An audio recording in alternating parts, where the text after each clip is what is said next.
Okay, so I have to tell y'all, I'm a little bit overwhelmed. I'm so starstruck. And I cannot believe that Mikey Taylor said yes. Like I sent him a DM through Instagram and I'm like, would you consider being a Glennda guru? And he's like, of course. And I was like, oh my stars and stripes. So I'm so excited. Thank you, thank you, thank you. You are very welcome. This was too easy. Oh my gosh. So you don't know this, but 2 years ago this week, you commented on one of my TikTok videos. You were the first blue check person to comment on one of my videos. And I was driving back from, so I go to the beach Mother's Day week. I'm driving back from 30A. I'm somewhere in Alabama, and Denver calls me. Oh my God, Mikey Taylor just commented on your video. You have got to respond right now. And I'm like, I'm driving in Alabama. He's like, pull over right now. And I'm like, who is that again? And he's like, oh my God, you don't know who it is? No, I have no idea. So ever since then, obviously, I have been following you and I didn't really realize your evolution. So just how did you go from being this, world famous skateboarder to being this real estate guru? So it took a long time, about 20 years. Excuse me. So basically, I started skateboarding. I turned pro, which was a dream come true. But athletes have such a short time frame for their career to last. So I had to figure out what life afterward was going to look like. And I had somebody come into my life when I was young and helped me build out a plan to achieve it. And a big part of our plan was live like I'm broke so that I could put as many dollars as possible into investments. And one of the assets I was using was storage units is what I was investing in. But I was investing passively. My whole thing was focus on skateboarding, making money, get my money to work, and that will help this transition. Halfway through my career, I started my first business in the craft beer industry. We started a brewery called St. Archer. And with that, we had to raise money. We didn't have enough money to do it ourselves. So we went out and raised money for it. We launched the brand and we became one of the fastest growing breweries in California. It was like a unicorn of just everything came together, idea, timing, team, et cetera. And then we ended up selling our business to Molson Coors in 2015. And then in 2016, 17 is when I started working on the next company, which ended up being what I do now, which is a private equity real estate firm. And so I landed on real estate being the next basically business I built because I was investing in real estate and it offered something that I was desperately looking for, which was I wanted to build wealth, which I captured through appreciation. And I wanted to take control away from my sponsors or my employer, which was cash flow. So I love that. Well, when we started building St. Archer, I loved taking an idea and trying to figure out how to bring it to reality. I really like building business. And so I basically just tried to figure out how I could combine both worlds of building business and investing in real estate. And then I landed on a PE firm. Oh my stars.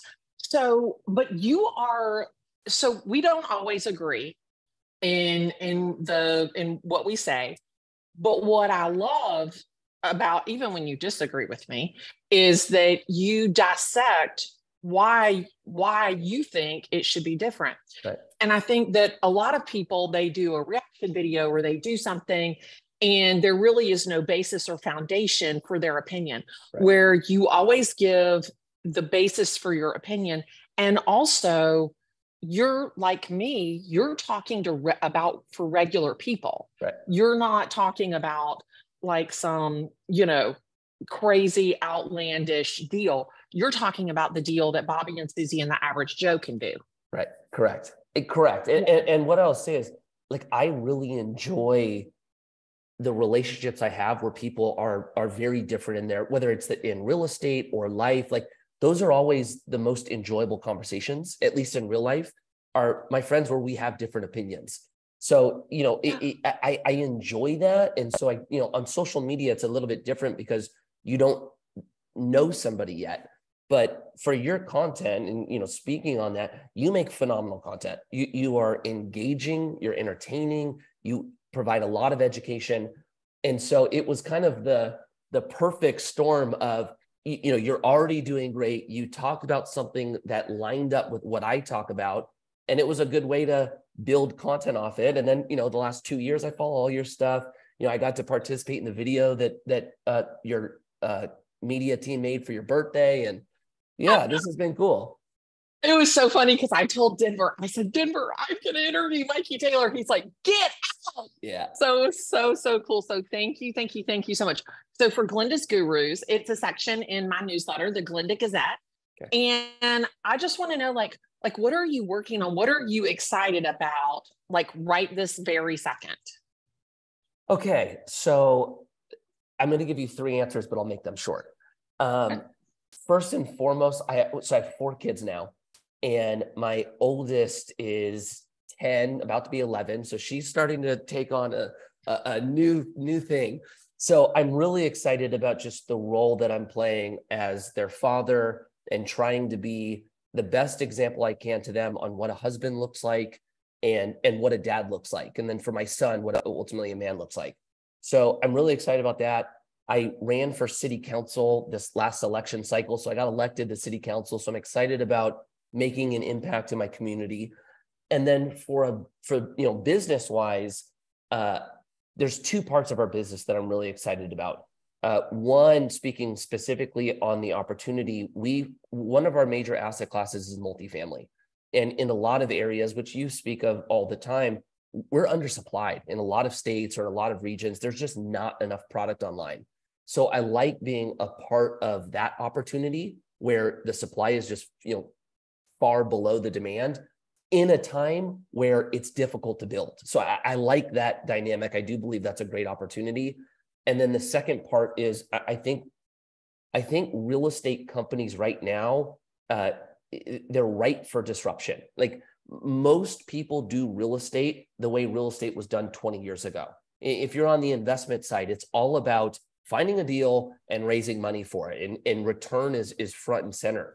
But there's not a lot of companies out there that are creating a brand, creating a community, creating an experience, and creating all this value that goes above and beyond the return. And so I'm really excited about, continuing to build what I see our vision being for our company. And I know that speaks to you because you're doing a lot of that crossover as well on social. So I've got a lot to be excited about. I love that. And you're right. What's interesting to me is that the big box or traditional real estate company, I can't figure out if they're just a head in the sand or if they're trying to convince themselves while they're trying to convince us that nothing has changed. Right. And I'm just like, oh, my stars and stripes. Like, I just want to slap somebody and say, you need to wake up, sister, because it's not, life is changing every day. Yeah. So go ahead. It's actually very common. As companies start getting big and they start basically figuring out their model to success, it's very hard for you to then take that model and look at the next generation and go, how was it done today? That's not an easy thing to do. And you see a lot of big companies struggle with that. And so I think it makes total sense, actually. And then you add social media onto it, right? Most people in big business, and we experienced this when we sold our brand to Molson Coors, we built the whole thing off Instagram. Like, our whole model was creating content that was not focused on beer and delivering it straight to, our community. And when we sold it, they looked at that as all this extra time and energy that resulted in no return. And so they completely abandoned all social media and they destroyed the brand in the meantime, right? So I think most big companies don't realize what is to come with this, right? They're looking at it right now. We don't have the time and energy to just focus on creating content. But what they're missing is every single new company that comes up from today on will be built by the youth, Gen Z or millennials, that were born into content creation. That's all they know. And they are absolutely going to use content and the way we market as a part of their company. The big brands that aren't doing that, they will not be able to compete. They are going to be so far behind the 8 ball that when you talk about disruption, it is going to be ultimate. And so they're just, yes, their heads in the sand, or they're comfortable, or all of the reasons. But what's cool about that for us and for all the new people that are coming into building, there is a big opportunity for everyone as it pertains to building brands in this modern era. Well, and you think about it, if you just think about the Kardashian-Jenner business model, they have literally taken all of the power from the powers that be forever, right. And they own the brand because they own the email list, they own the capture, right. And they've done it through social media and right. First to know and sign up and subscribe to this. I mean, just like Taylor Swift. I mean, if you think that business model isn't working and it's highly profitable, because think of all of the fat that you cut out of the deal that you as the brand save for yourself. So absolutely my right. stars and stripes. Okay. So I've got one more question. If you could go back and you could tell your younger self one thing, just one thing, what do you know now that you wish you had known back in the beginning? What a good question. I'm going to give you two. The first one would be, and this I think is going to relate to anyone whose love language is words of affirmation, which is absolutely mine. If you feel built up when people highlight you or tell you good things about you, what you need to be careful of, especially when you're young, is trying to live your life to please others. That is very destructive. And it took me a while to get comfortable in my true self and making decisions knowing that I was going to get pushback and hate for doing so. That did not come natural for me. That was something I had to learn. And so what I really had to come to terms with was, if somebody doesn't like the fake me, then they don't like the real me either. It's a friendship or a relationship not even worth having. And so I had to learn that one. As it pertains to business, it took me a while to get out of the solopreneur mindset, which to me was, I have to know and understand every aspect of business. And what I ended up basically learning, and what I wish I could have told myself back when I was young, was you don't need to know everything. All you need to focus on is your skill set. That's it. And bring a team in to cover your weaknesses. And then once you have that team, let them do their thing. You don't need to micromanage. You don't need to be at the top of the authority or hierarchy. Build a team, focus on what you do well, and that is it. Once I learned that, I was actually able to build business that scales. What an amazing piece of advice, because you are so right. People think that they need to be able to do everything, and it just clogs the system. And, for me, I am the vision person.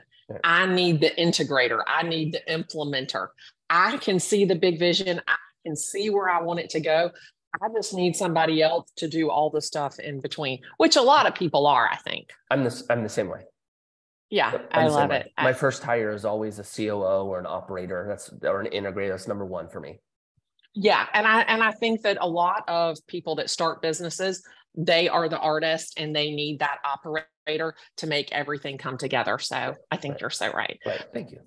Mikey, I have to tell you, I would keep you on Zoom like all day. I'm literally about to cry. I cannot believe that you said yes. I am so honored that you took time out of your day and made it so easy for me. So thank you from the bottom of my heart. You are very welcome. It was my pleasure. All right. Have a great day. Thanks so much. Bye. Bye.